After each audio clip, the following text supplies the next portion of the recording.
The first thing that we know of his life after his birth is the fact that his mother gave him to be raised in the desert. In fact, this was a custom of the elite of the Quraysh. Now you all know the story of Halima. We're just going to summarize it briefly. Halima bint Sa'diyah, the famous foster mother of the Prophet ﷺ, she narrates this story in the first person. And it is recorded in a number of books of hadith and of seerah. And so inshallah it is an authentic hadith, no doubt about that, that she said that she and her husband were suffering greatly from poverty. So she's explaining, why would she want to take another baby?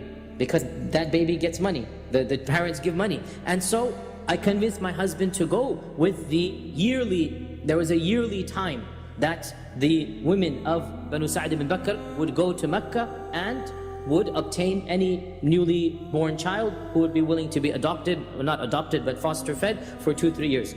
And so she goes with a group, probably 5-10 women from her clan, and they enter into Mecca and they find out who has given birth.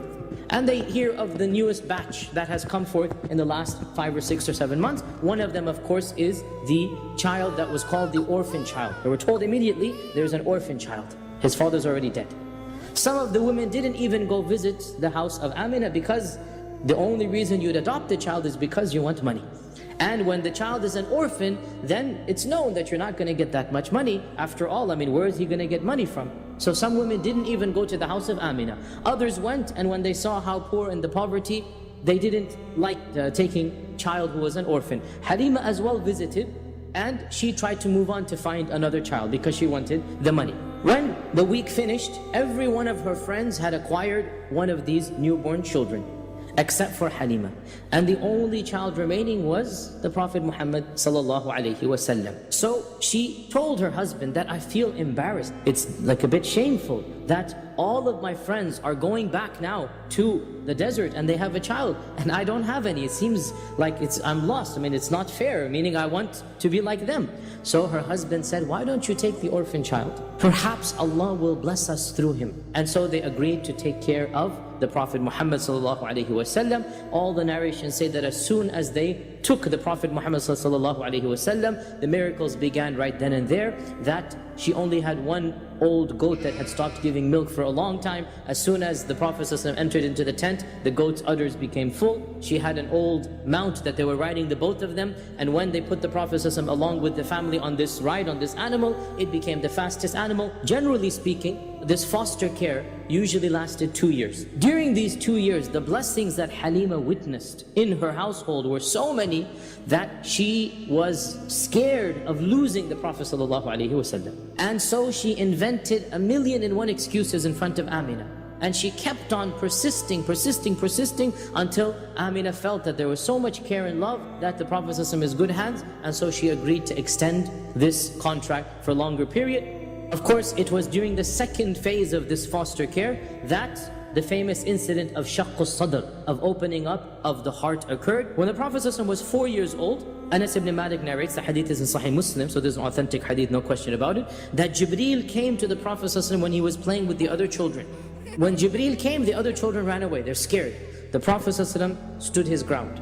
As a 4-year-old kid, he's displaying bravery. He stood his ground. What do you want from me? And Jibreel came and overpowered him.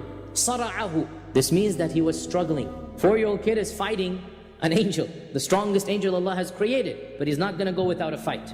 Again, this shows the determination of the Prophet Muhammad ﷺ. So Jibreel forced him on the ground. You can't fight Jibreel.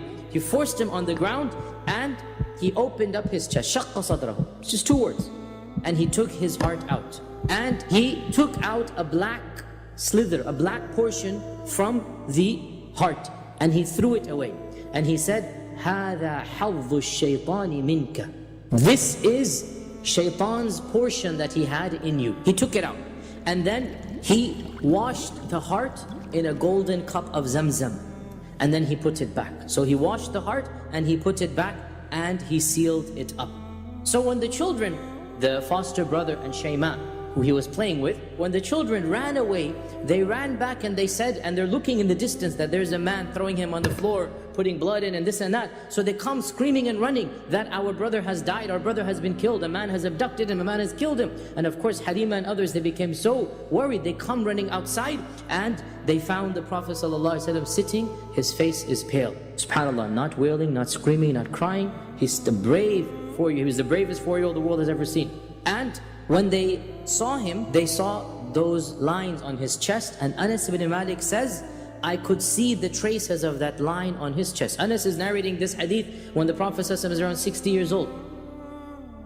This incident was what concerned Halima.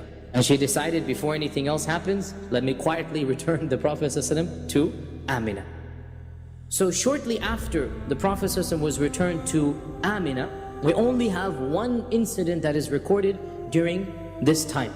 Amina decided to take her son to Yathrib. And she had with her the one servant that it is said that Abdul Muttalib gifted them when they got married, and this is Ayman. Abdul Muttalib gifted his son when they got married, Ayman. So Amina traveled to Yathrib, which is now called Medina, along with Ayman and the little boy, the Prophet Muhammad sallallahu alaihi wasallam. And the Prophet stayed there for a few months. On the way back, in a small little settlement, which is still present to this day, and it is called Al-Abwa, Amina herself fell ill, and she passed away right then and there. And Ayman had her buried by the people of the village, Abwa, and so to this day her grave is at a place called Abwa. And then when the Prophet is barely 6 years old, he loses his mother and his father, so he is then entrusted to Abdul Muttalib, the chieftain of the Quraysh. In one occasion, the uncles of the Prophet sent the Prophet to find some lost camels. Ibn Sa'd mentions the reason why his uncles chose a little kid, who was probably 7, 8 years old, to go find the camels was because, listen to this, he never did anything except that it was successful. So now the uncles are getting desperate. Camels are expensive creatures. The uncles are getting desperate and they can't find the camels. So they decide, well, this boy, whatever he does, it works. Let's go send him out alone in the desert to find the camels. And when they sent the Prophet ﷺ, he was delayed in coming back. And Abdul Muttalib, when he found out, he was furious at them. How could you have done this? Why did you send the boy? Now, of course, they sent him because they want the camels back, right? Abdul Muttalib was furious, and he was pacing and walking around waiting for the Prophet ﷺ to come. And as soon as he came, he hugged him and he said, from now on, I will never let you out of my sight. As we all know, at the age of 8, once again, for the 3rd time, our Prophet ﷺ became an orphan. First his father, then his mother, and now his grandfather.